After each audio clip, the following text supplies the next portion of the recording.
حضرات گرامی، جب دسمبر کی آخری رات ہوتی ہے سن عیسوی کا، آخری مہینہ سال کا، تو ہمارے ہاں غیر مسلموں کو دیکھا دیکھی بڑی محافل کا انعقاد بھی کیا جاتا ہے، خوشیاں بھی منائی جاتی ہیں۔ دسمبر کی آخری رات ہے اور 12 بجے کے بعد جنوری شروع ہونے والا ہے، نیا سال۔ ہیپی نیو ایئر کے مبارکبادیں، کارڈ اور اس طرح کی خوشی کا ایک سما وہ بنایا جاتا ہے انگریزی سال کی ابتدا میں۔ اور بدقسمتی سے جب اسلامی سال کا آغاز ہوتا ہے تو پھر غم اور سوگ اور مصیبت اور پریشانی ہم یہاں سے اپنے سال کو شروع کرتے ہیں۔ اور اگر آج ہم غور کریں گے اسلامی تعلیمات کی روشنی میں، کتاب و سنت کی روشنی میں، کہ آیا محرم الحرام کے مہینہ ہمارے لیے غم کا، سوگ کا، وبیلے کا، نوحے کا، ماتم کا مہینہ، عزاداری کا مہینہ ہے، یا اس کی کیا شرعی حیثیت ہے؟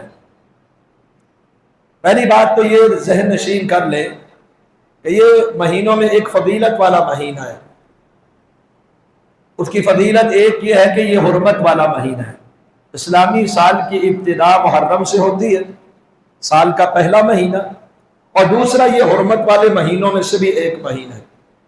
جیسے کہ اللہ سبحانہ و تعالیٰ نے سورہ توبہ سورہ نمبر 9 آیت نمبر 36 میں فرمایا، ان عدت الشہور عند اللہ 12 شہرا، مہینوں کی گنتی اللہ کے ہاں 12 ہے، سال میں 12 مہینے ہوتے ہیں، منہا اربعۃ حرم، جن میں 4 مہینے حرمت والے ہوتے ہیں۔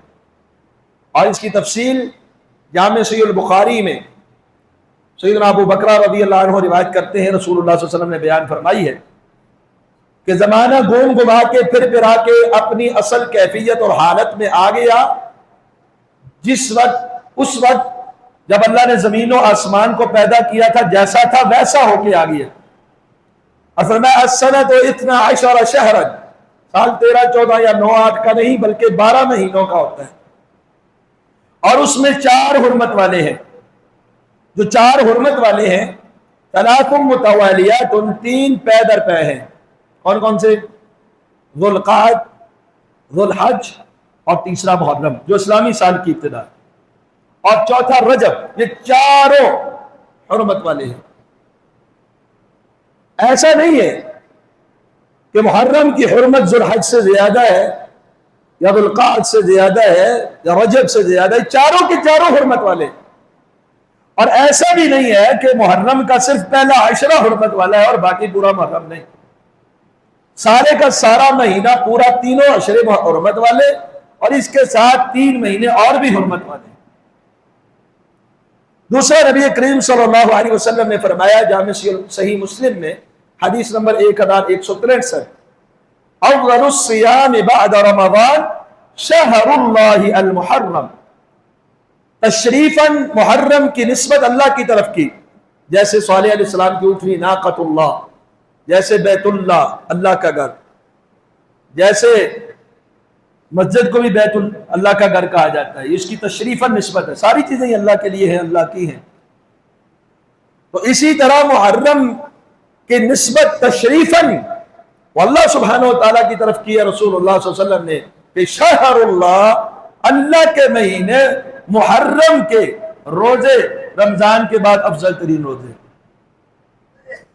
یہ شہر اللہ بھی ہے، اسلامی سال کی ابتدا بھی اس سے ہوتی ہے، اور یہ حرمت والا مہینہ بھی ہے۔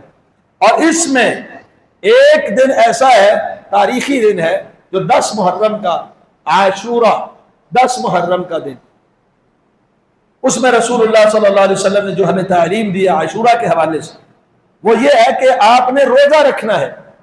آپ خود بھی روزہ رکھتے تھے اور آپ نے امت کو بھی روزہ رکھنے کی تلقین فرمائی ہے، اور یہ 1 سال کے گناہوں کا کفارہ ہے، عاشورہ کا روزہ۔ تو جب رسول اللہ صلی اللہ علیہ وسلم، اب دیکھیں اس کی تاریخی حیثیت کیا ہے، محرم کی اور یوم عاشورہ کی جو تاریخی حیثیت ہے، اور بھی بہت ساری ہے، لیکن یہ ایک روایت آپ اپنے ذہن نشین کر لیں کہ آیا یہ اسلام میں یا قدیم تاریخ میں غم، سوگ، ماتم یا نوحہ کا مہینہ تھا، یا اس کے برعکس کوئی بات تھی؟ جامع صحیح البخاری میں حدیث نمبر 2004 ہے، سیدنا عبداللہ بن عباس حبر الامہ، ترجمان القرآن، مفسر قرآن اور اہل بیت کے فرد بیان فرماتے ہیں جب رسول اللہ صلی اللہ علیہ وسلم مدینہ طیبہ میں تشریف لائے تو آپ نے دیکھا کہ عاشورہ کا یہودیوں نے روزہ رکھا ہوا ہے۔ آپ نے پوچھا، اور صحیح بخاری ہی کی حدیث ہے، یہودی اس دن کو بطور عید منایا کرتے تھے، ان کے ہاں یہ بطور عید تھا، محرم کا 10واں دن۔ تو آپ نے پوچھا کہ روزہ کیوں رکھا ہوا ہے؟ انہوں نے کہا ھذا یوم صالح، یہ صالح دن ہے، ھذا یوم عظیم، یہ عظیم دن ہے، یہ صالح دن ہے، نجى اللہ بنی اسرائیل من عدوهم، اللہ تعالیٰ نے بنی اسرائیل کو ان کے دشمن سے نجات دی، فرعون سے بنی اسرائیل کو اللہ تعالیٰ نے 10 محرم کو نجات دی، لہذا ہم شکرانے کے طور پر روزہ رکھے ہوئے ہیں۔ آپ نے فرمایا فَأَنَا أَحَقُّ بِمُوسَىٰ مِنْكُمْ، موسیٰ علیہ السلام کا زیادہ حقدار تو میں ہوں تم سے زیادہ، یعنی تم نے تو ان کی تعلیمات کو چھوڑ دیا، ان کا زیادہ حقدار تو میں ہوں۔ پھر آپ نے بھی روزہ رکھا عاشورہ کا، اور آپ نے اپنے صحابہ کو روزہ رکھنے کا حکم فرمایا۔ جب رمضان فرض ہوا تو یہ حکم استحباب پر محمول ہو گیا، من شاء صامہ، جو چاہے اس کا روزہ رکھے ثواب ہے، جو نہیں رکھتا تو گنہگار نہیں ہے۔ تو قدیم اسلامی تاریخ میں عاشورہ کا دن اور محرم کا مہینہ یہ یوم تشکر تھا کہ یوم شوق؟ شکریہ انہوں نے منایا، نبی علیہ السلام نے بھی شکرانے کے طور پہ روزہ رکھا اور روزہ رکھنے کا حکم دیا۔ اب بعد میں اگرچہ بڑا ہی المناک سانحہ رونما ہوا کربلا کا واقعہ، لیکن اس سے کسی دن کی تاریخی حیثیت چینج نہیں ہوتی۔ مثال کے طور پہ عید کا دن ہے، اللہ تعالیٰ نے مسلمانوں کے لیے 2 عیدیں رکھی ہیں، عید الفطر اور عید الاضحیٰ۔ اگر کسی کے گھر میں فوتگی ہو جاتی ہے، اس کے ابا حضور فوت ہو جاتے ہیں، اماں فوت ہو جاتی ہے، کیا وہ ساری زندگی سالہ سال عید نہیں منائے گا؟ کیا اب یہ عید اس کی ختم ہو گئی کیونکہ اس کے گھر تو غم ہے، پریشانی ہے، دکھ ہے، مصیبت ہے؟ نہیں، وہ تو صرف ایک دن تک ہے، اس کے بعد نہیں، ہر سال نہیں۔ تو کسی ایک المناک واقعہ کے رونما ہونے کی وجہ سے اسلامی تاریخ اس کی حیثیت کو تبدیل نہیں کیا جا سکتا۔ اور اگر کوئی ایسا معاملہ ہوا بھی تو وہ صرف محرم نہیں ہے، محرم کے علاوہ بہت سارے مہینے اور بہت ساری تاریخیں ایسی ہیں جس میں اسلامی تاریخ میں بڑی بڑی مصیبتیں اور بڑی بڑی پریشانیاں آئی۔ تو پہلے ہم یہ دیکھتے ہیں کہ اگر کوئی مصیبت آ جائے، چاہے وہ کسی دن میں آئے، کسی مہینے میں آئے، تو اسلام کی تلقین ہمیں کیا ہے؟ شہادت ہو جاتی ہے، مسلمانوں کو شکست ہو جائے، یا بڑی بڑی شہادتیں، مظلومانہ شہادتیں ہوں، یا وفات ہو، تو ہمیں اس کے بعد ان ایام میں یا انہی دنوں میں رسول اللہ صلی اللہ علیہ وسلم نے کیا تعلیم دی ہے کہ آپ ماتم کریں، جلوس نکالیں، سینہ کو بھی کریں، نوحہ کریں، اور بآواز بلند چیخو پکار کریں، یا مرثیے وغیرہ جو ہیں وہ آپ مرثیہ خواہاں بلا کے وہ مرثیے پڑھائیں۔ تو کیا ایسا قرآن و سنت سے ثابت ہے یا نہیں؟ اگر پہلی بات دیکھی جائے کہ قرآن مجید میں ایک نہیں، 2 نہیں، بہت ساری آیات میں اللہ سبحانہ و تعالیٰ نے مصیبت آنے پر صبر کی تلقین فرمائی۔ جدا فنا وبیلا نوحہ ماتم اس سے بچنے کی تلقین فرمائی۔ صبر کا حکم ہے، مثال کے طور پہ معروف آیت ہے سورہ بقرہ سورہ نمبر 2 آیت نمبر 156-57 وَبَشِّرِ الصَّابِرِينَ۔ اس سے پہلے فرمایا نا ہم تمہیں آزمائیں گے، وَلَنَبْلُوَنَّكُمْ بِشَيْءٍ مِّنَ الْخَوْفِ، خوف بھی آئے گا، بھوک بھی آئے گی، پھلوں میں کمی آئے گی، جانوں میں کمی آئے گی، یعنی اموات ہوں گی، شہادتیں بھی ہوں گی، لیکن ان حالات میں ایک مومن کے لیے مشعل راہ کیا ہے؟ وَبَشِّرِ الصَّابِرِينَ، جزا فضا والوں کے لیے نہیں، صبر کرنے والوں کو آپ بشارت دے دیں۔ کون سے صبر کرنے والے؟ آیت نمبر 157 میں الَّذِينَ إِذَا أَصَابَتْهُمْ مُصِيبَةٌ، غور فرمائیے قرآن مجید کے الفاظ پہ، وہ لوگ جب ان کو کوئی مصیبت پہنچتی ہے قالوا، کیا کہتے ہیں؟ ہاں جی کیا کہتے ہیں؟ جیسے ہی آپ کو غم کی خبر پہنچی، چاہے اس کا تعلق کسی کی وفات کے ساتھ ہو یا کسی اور بڑے نقصان کے ساتھ ہو یا کسی اور بڑے دکھ کے ساتھ ہو، آپ کی زبان پہ فوراً جو جملہ آنا چاہیے وہ یہ ہونا چاہیے انا للہ و انا الیہ راجعون۔ اللہ تعالیٰ نے بشارت صبر کرنے والوں کو دی ہے، جب صبر آ جائے بجائے وہ سینہ کو بھی، بجائے وہ زنجیر زنی، بجائے وہ نوحہ و وبیلہ کرنے کے، وہ یہ کلمہ استرجاع پڑھتے ہیں انا للہ و انا الیہ راجعون اولئک علیہم صلوات من ربہم ورحمہ واولئک هم المہتدون۔ رحمت صلوات ان لوگوں پر ہے اور ہدایت یافتہ لوگ بھی وہ ہیں جن کا عمل ایسا ہوتا ہے۔ سیدنا حسین رضی اللہ عنہ کا دکھ بھی بڑا دکھ ہے، نبی کریم صلی اللہ علیہ وسلم کی زندگی میں یہ واقعہ رونما نہیں ہوا، لیکن آپ صلی اللہ علیہ وسلم کی زندگی میں آپ کو غم پہنچا ایک نواسہ کی وفات پر، وہ بھی نواسہ ہے، وہ بھی نواسہ ہے، رسول ہے۔ جامع صحیح البخاری کی روایت ہے، حدیث نمبر 7377، سیدہ زینب بنت رسول رضی اللہ تعالی عنہ نبی کریم صلی اللہ علیہ وسلم کی طرف قاصد بھیجتی ہے کہ ابا حضور تشریف لائیے، آپ کا نواسہ زندگی اور موت کی کشمکش میں ہے۔ جب آپ نے قاصد کے یہ الفاظ سنے تو فرمایا لوٹ کے جاؤ اس کے پاس اور اس کو جا کر کہو ان للہ ما اخذ، جو اللہ نے لے لیا ہے وہ اللہ کا ہی ہے، اللہ کے لیے ہے، وَلَهُ مَا آتَى، جو اللہ نے دیا ہے وہ بھی اسی کا ہے، وَكُلُّ شَيْءٍ عِنْدَهُ بِأَجَلٍ مُّسَمًّى۔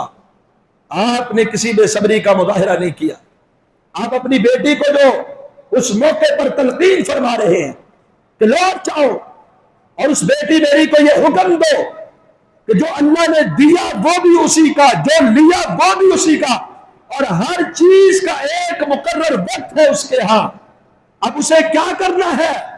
فَلْتَصْبِرْ، اسے چاہیے کہ صبر کر لے، وَلْتَحْتَسِبْ، اور اسے چاہیے کہ ثواب کی نیت سے صبر کرے، اللہ سے ثواب کی نیت کے ساتھ کیا کرے؟ صبر کرے۔ نواسہ رسول ہے، جان کنی کے عالم میں ہے، کہ اللہ کے رسول آپ کو قسم ہے آپ تشریف لے آئے، نبی علیہ السلام تشریف لے آئے، آپ نے اپنے اس نواسے کو اپنے ہتھیلیوں پہ اٹھایا ہوا اور اس کا وہ جسم تڑپ رہا ہے، وہ تڑپ رہا ہے، جان کنی کے عالم میں ہے، اور اس کی روح پرواز کر جاتی ہے۔ نبی کریم صلی اللہ علیہ وسلم کی آنکھوں سے آنسو بہ پڑتے ہیں، کہا اللہ کے رسول آپ کی آنکھوں سے آنسو اور نمی؟ کہا ہاں، یہ تو ایک رحم ہے اللہ نے اپنے بندوں کے دلوں کے اندر ڈالا ہوا ہے، آپ کو بھی دکھ پہنچا، جس دکھ کا اظہار آنکھیں بہ پڑی، لیکن آپ نے خود بھی اور اپنی بیٹی کو بھی جو حکم دیا وہ حکم کیا تھا؟ صبر کرنا ہے اور ثواب کی نیت کے ساتھ صبر کرنا۔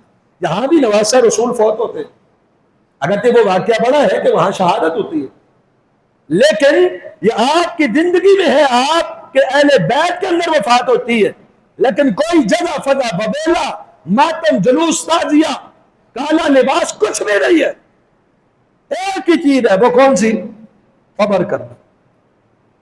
بلکہ اسلام میں چاہے کسی کی شہادت ہو، چاہے کسی کی اتفاقی وفات ہو، ماتم ظاہری جسمانی کیفیت کے ساتھ ویلا کرنا، سینہ کو بھی گریبان چاک، اس سے تو نبی علیہ السلام نے لا تعلقی کا اظہار فرمایا.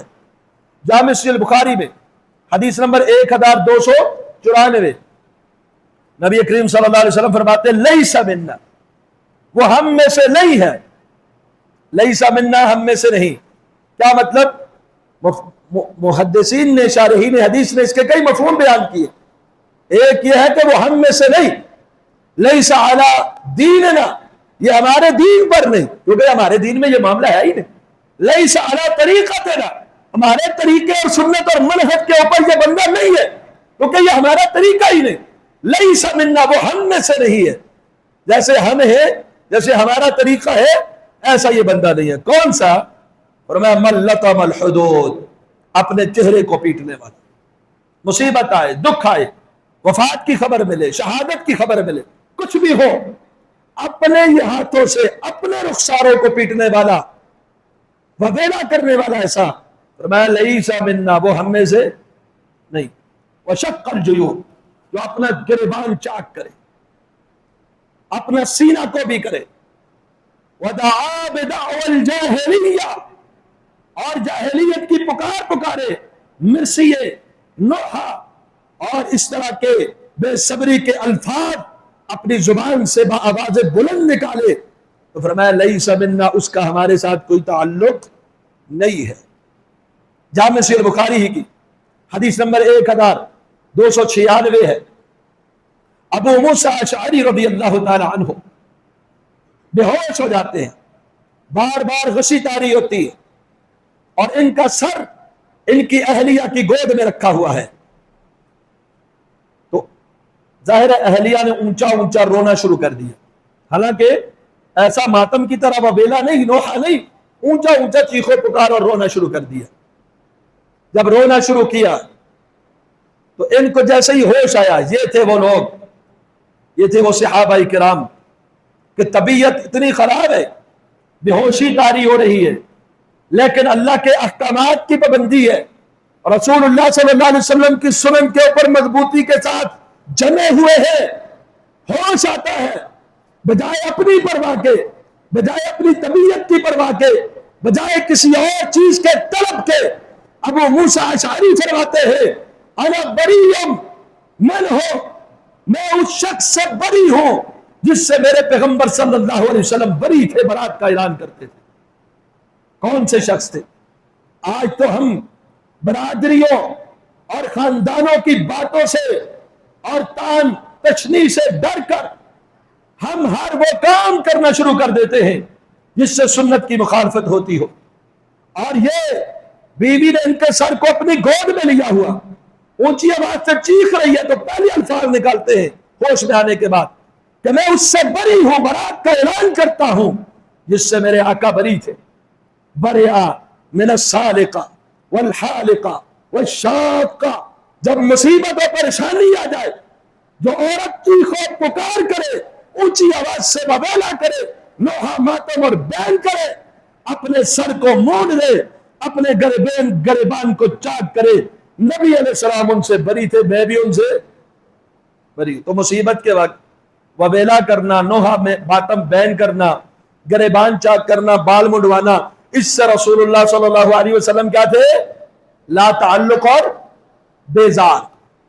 کیونکہ یہ اسلام کا کام ہی نہیں، یہ امور سارے جاہلیت کے امور ہیں. جامع صحیح مسلم میں حدیث نمبر 934 ہے، رسول اللہ صلی اللہ علیہ وسلم نے فرمایا اربع فی امتی من امور الجاہلیہ، 4 کام میری امت کے اندر آ جائیں گے لیکن اسلام کے نہیں ہے، جاہلیت کے ہیں. ان 4 کاموں میں ایک کام فرمایا النیاحہ، نوحہ کرنا ہے. نوحہ کیا ہوتا ہے؟ ماتم، اونچی آواز سے بین کرنا، مصیبت کے وقت ہائے ہائے پکار کرنا. فرمایا اگر یہ نوحہ کرنے والی عورت بغیر توبہ کے مر جاتی ہے، اللہ اسے خارج شدہ لباس اور تارکول کی قمیض پہنائے گا قیامت میں. یہ اتنا کبیرہ گناہ ہے مستحق کے عذاب ہے اور جاہلیت کا کام ہے، یہ کیسے جائز ہو سکتا ہے اور کیسے صحیح ہو سکتا ہے؟ مسند البزار میں حدیث نمبر 7513 ہے، حسن سند کے ساتھ رسول اللہ صلی اللہ علیہ وسلم فرماتے ہیں صوتان ملعونان، دو آوازیں لعنتی ہیں۔ اور یہی نہیں کہ یہ احکام صرف ماتم کے لیے اور جلوس کے لیے اور عزاداری کے لیے، ہمارے گھروں کی وفات کے وقت اور ہماری عورتوں کے لیے بھی یہی احکام ہے۔ کہا دو آوازیں بڑی ملعون ہے، کون سی؟ مزمار عند نعمہ، جب خوشی ہوتی ہے تو موسیقی، آپ کی شادی حالوں کے وہ ولیمے پورے ہوتے ہی نہیں جب تک اس میں میوزک ڈھول باجے اور خسرے نہ نچوا لے، یہ مسلمانیں جنہیں دیکھ کے شرمائے یہود۔ فرمایا یہ لعنتی آوازیں ہیں۔ اور دوسری آواز رنت عند مصیبہ، جب مصیبت آ جائے تو اونچی آواز کے ساتھ نوحہ اور ماتم کرنا، وبیلا اور پکار اور چیخ کرنا۔ یہ آواز مصیبت کے وقت کیسی آواز ہے؟ اوتان ملعونان، یہ دو آوازیں ملعون آوازیں۔ اگر یہ بات دیکھی جائے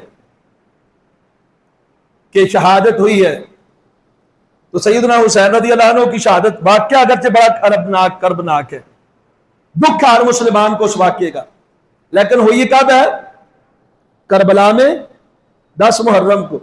انشاءاللہ واقعہ کربلا بیان کروں گا، ابھی تو وقت نہیں ہے۔ اور اس کی پیشین گوئی رسول اللہ صلی اللہ علیہ وسلم کو زندگی میں دے دی جا چکی تھی۔ تو کیا رسول اللہ صلی اللہ علیہ وسلم نے اس حوالے سے کوئی احکامات جاری کیے کہ آپ نے شہادت پہ رونا ہے، وویلا کرنا ہے، چیخنا ہے، پکارنا ہے؟ کیا کچھ؟ آپ کو تو پیشن گوئی کر دی گئی تھی، آپ کے اس نواسے کو فلاں سرزمین پر شہید کر دیا جائے گا، آپ کو وہ جگہ وہ مٹی بھی دکھائی گئی۔ اور دوسری بات محرم میں ہوئی شہادت، کب ہوئی؟ محرم میں، اس لیے محرم کو ہم نے کالا لباس پہن کے ماتم وویلا نوحہ سب کچھ کر دیا۔ ان سے پہلے سیدنا حسن نواسہ رسول ہے کہ نہیں، جنتی سردار بھی ہیں کہ نہیں، فاطمہ الزہرا کے بیٹے اور علی المرتضیٰ رضی اللہ عنہ کے بیٹے ہیں کہ نہیں، ان کو کیا ہوا تھا؟ تبھی موت کی شہادت، کوئی وبیلا، کوئی ماتمی جلوس، کیوں نہیں؟ سیدنا حسین کے بعد جن کا مقام سیدنا حسن سے بھی اعلیٰ ہے، سیدنا حسین سے بھی اعلیٰ ہے، یہ میری بات نہیں، رسول اللہ صلی اللہ علیہ وسلم کی بات ہے، وَأَبُوهُمَا خَيْرٌ مِّنْهُمَا، حسن و حسین کے والد ان دونوں سے زیادہ فضیلت والے کون تھے؟ سیدنا علی المرتضیٰ رضی اللہ عنہ۔ ان کے ساتھ کیا ہوا؟ شہادت ہوئی کہ تبھی موت؟ ان کی شہادت پر ماتم کیوں نہیں، نوحہ کیوں نہیں، ماتمی جلوس کیوں نہیں؟ سیدنا علی المرتضیٰ رضی اللہ عنہ سے پہلے شہادت مظلومانہ شہادت ہوتی ہے، اور اس سے پچھلے مہینے ذوالحج کے ایام میں کون شہید ہوتا ہے؟ سیدنا عثمان رضی اللہ تعالیٰ عنہ۔ سیدنا عثمان رضی اللہ عنہ کی شہادت سے پہلے کون شہید ہوتا ہے؟ سیدنا، یہی ذوالحج کے آخری ایام اور محرم کا ابتدا، یہ قتل کے حملے اور شہادت کے ایام ہے، کیا ان میں کوئی وبیلا ہے، کوئی ماتم ہے، کوئی جلوس ہے؟ کہ سیدنا فاروق کی شہادت پہ سیدنا عثمان نے یہ اہتمام کیا ہو، یا سیدنا عثمان کی شہادت پہ سیدنا علی المرتضیٰ رضی اللہ عنہ نے یہ اہتمام کیا ہو، یا سیدنا علی المرتضیٰ کی شہادت پہ سیدنا حسن کریم نے یہ اہتمام کیا ہو، یا سیدنا حسن کی شہادت پہ سیدنا حسین رضی اللہ عنہ نے کیا ہو، یا سیدنا حسین رضی اللہ عنہ کی شہادت پہ ان کی اولاد میں سے اہل بیت میں سے کسی نے کیا ہو۔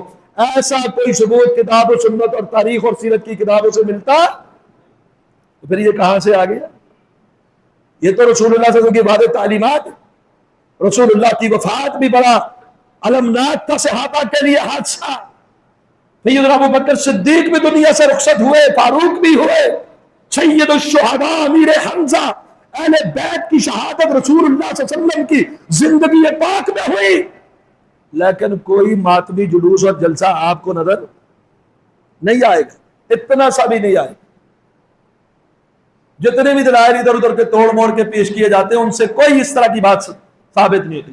وضاحت کے ساتھ جو چیزیں کتاب و سنت سے ثابت ہے، نوحہ، ماتم، سینہ کو بھی رخسار پیٹنا، ان سے رسول اللہ صلی اللہ علیہ وسلم نے سختی سے منع فرمایا۔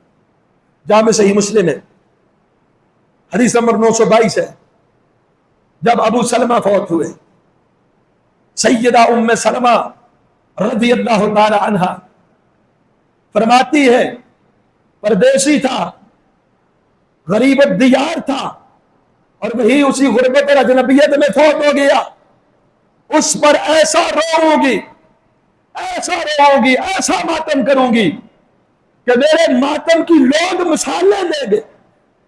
اور مدینہ کے مضافات میں سے ایک عورت بھی آ گئی کہ آپ کے ساتھ مل کے روتی ہوں۔ نبی کریم صلی اللہ علیہ وسلم کو جب اس کی خبر ہوئی، ابھی روئی نہیں، ابھی ارادہ ہے، تیار ہو گئی ہے، اور فرماتی ہے ایسا ماتم، ایسا رونا، ایسا لوہا کہ میرا یہ لوہا تاریخ میں مثال بن جائے گا، ایسا کروں گی۔ رسول اللہ صلی اللہ علیہ وسلم نے جب یہ سنا تو فرمایا اتریدین ان تدخل الشیطان بیتا اخرجہ اللہ منہ مرتین، جب اللہ نے شیطان کو اس گھر سے 2 مرتبہ نکالا ہے تو کیا شیطان کو اپنے گھر میں دوبارہ داخل کرنا چاہتی ہو؟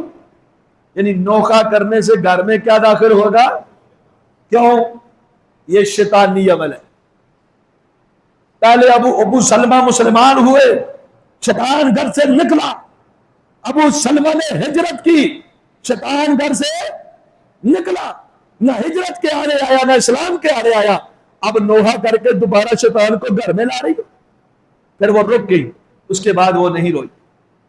عام رونا، طبی رونا، آنکھوں سے آنسو بہہ جانا، یہ الگ بات۔ اب رسول اللہ صلی اللہ علیہ وسلم کے گھر کے اندر بھی آپ کی ازواج بھی اور آپ کی صحابیات بھی وہ کیسے مثال قائم کرتی امت کے لیے۔ ایک تو یہ ہے کہ ماتم، جگہ، فضا، نوحہ، بین، رخسار پیٹنا، سینہ چاٹ کرنا، جلوس جلسے نکالنا، تلوار زنی کرنا، زنجیر زنی کرنا، انگارے پہ جلنا، اپنے سر پہ خاک ڈالنا اور اس طرح کے دیگر کام، یہ تو 1 منٹ کے لیے بھی حلال نہیں، شریعت میں جائز نہیں۔ صرف شوق کی عورت کو اجازت، اگر کوئی فوت ہو جائے تو کس کو اجازت ہے؟ ماتم اس طرح کے ماتم کی نہیں، صرف شوق کی۔ شوق کیا ہے؟ سرما نہیں لگائے گی، مہندی نہیں لگائے گی، خوشبو نہیں لگائے گی، بڑے فینسی کپڑے نہیں پہنے گی۔ یہ صرف اجازت کتنے دن کے لیے ہے؟ 3 دن کے لیے۔ ابھی وقت ہو گیا لیکن میں 1-2 باتیں آپ کے سامنے رکھتا ہوں۔ جامع صحیح البخاری میں حدیث نمبر 1269 79 نبی کریم صلی اللہ علیہ وسلم کی صحابیہ ام عطیہ رضی اللہ تعالی عنہا، ان کا فوت ہو جاتا ہے بیٹا۔ اب بیٹے کی وفات پہ ماں کا دکھ کیسا ہوتا ہے؟ زیادہ ہوتا ہے نا۔ بیٹا فوت ہو گیا، بیٹے کی وفات کا 3را دن ہے، خوشبو منگواتی ہے اور لگاتی ہے اور کہتی ہے نہینا ان نحد اکثر من 3، ہمیں منع کیا گیا ہے کسی کی وفات پر بھی 3 دن سے زیادہ شوق کی اجازت نہیں، اس لیے آج شوق ختم کر رہی سوائے زوج کے۔ نبی کریم صلی اللہ علیہ وسلم کی زوجہ محترمہ ام المؤمنین اہل بیت ہے، جامع صحیح البخاری میں حدیث نمبر 5334 ہے۔ کون سی بھائی؟ ام حبیبہ رضی اللہ تعالیٰ عنہ۔ ام حبیبہ کا فوت ہوتا ہے والد سفیان بن حرب رضی اللہ تعالیٰ عنہ۔ جب یہ وفات پا گئے، ام حبیبہ نے 3رے دن خوشبو منگوائی زرد رنگ کی، اپنے رخساروں کے ساتھ مل اور فرمایا مجھے آج کسی خوشبو کی ضرورت نہیں تھی، کوئی حاجت نہیں تھی، یہ خوشبو منگوا کے اس لیے استعمال کی ہے کہ امام الانبیاء صلی اللہ علیہ وسلم نے فرمایا لا یحل لامرأۃ، کسی عورت کے لیے جائز نہیں۔ کون سی عورت؟ تؤمن باللہ، جو اللہ پہ ایمان رکھتی ہے، آخرت کے دن پر ایمان رکھتی ہے، ان تحد علی میت فوق 3 لیال، کہ 3 راتوں سے زیادہ وہ کسی میت کے اوپر نوحہ کرے، شوق کرے، اس کی اجازت نہیں ہے سوائے خاوند کے 4 مہینے 10 دن شوق کر سکتے۔ باپ فوت ہوا، 3رے دن شوق ختم، 4تھے دن اجازت نہیں۔ اسی طرح زینب بنت جحش رضی اللہ تعالیٰ عنہ، ان کا بھائی فوت ہو جاتا ہے، 535 نمبر روایت ہے صحیح بخاری۔ انہوں نے بھی ایسے ہی کیا اور فرمایا سمعت رسول اللہ صلی اللہ علیہ وسلم یقول علی المنبر یہ بات صرف رسول اللہ کے اہل خانہ کے لیے نہیں تھی، یہ آپ نے برسر منبر فرمایا تھا کہ کوئی عورت 3 دن سے زیادہ سوگ نہ کرے، ہاں خاوند فوت ہو جائے تو 4 مہینے 10 دن کر سکتی ہے۔ سوگ کا تعلق کس کے ساتھ ہے؟ ہاں جی، عورتوں کے ساتھ، اور وہ بھی کتنے دن کر سکتی ہے؟ 3 دن، اور خاوند فوت ہو جائے تو 4 مہینے اور 10 دن جو اس کی عدت ہے۔ اور ماتم جو ہے، نوحہ پیٹنا، گریبان چاک کرنا، رخسار پیٹنا، کتاب و سنت کی تعلیمات کے مطابق 1 منٹ کے لیے بھی جائے، بلکہ کیا کرنا ہے؟ صبر، انما الصبر عند صدمۃ الاولی، صبر جیسے ہی صدمہ پہنچے کر لینا ہے، بعد میں تو خود ہی آ جاتا ہے۔ اور سالہ سال کسی سانحے کے اوپر اگر کرے، انبیاء کی شہادتیں ہوئیں، نبی علیہ السلام نے کسی دن کو اس طرح کا ماتمی نہیں بنایا، رسول اللہ صلی اللہ علیہ وسلم کی وفات پر بھی کوئی نہیں، آپ کے خلفائے راشدین کی شہادتیں ہوتی ہیں، جیسے سیدنا عثمان ہے، سیدنا علی ہے، سیدنا عمر بن خطاب ہے رضی اللہ عنہم اجمعین، اہل بیت کے افراد کی شہادتیں ہوتی ہیں، لیکن کسی کی شہادت پر یا کسی کی وفات پر رسول اللہ صلی اللہ علیہ وسلم کی تعلیمات کے مخالف کسی نے کوئی نوحہ، کوئی بین، کوئی ماتم، کوئی سینہ کو بھی، کوئی انگاروں پہ چلنا اور زنجیر زنی اور چاقو زنی اور اس طرح کے اپنے اوپر خاک ڈالنا اور اس طرح کے معاملات نہیں کیے۔ اس لیے اپنے آپ کو ان چیزوں سے بچائیں اور اللہ تعالیٰ سے دعا کرے اللہ ہمیں خالص کتاب و سنت کے اوپر چلنے کی توفیق عطا فرمائے۔ قولوا قولی ھذا استغفر اللہ لی ولکم ولسائر المسلمین۔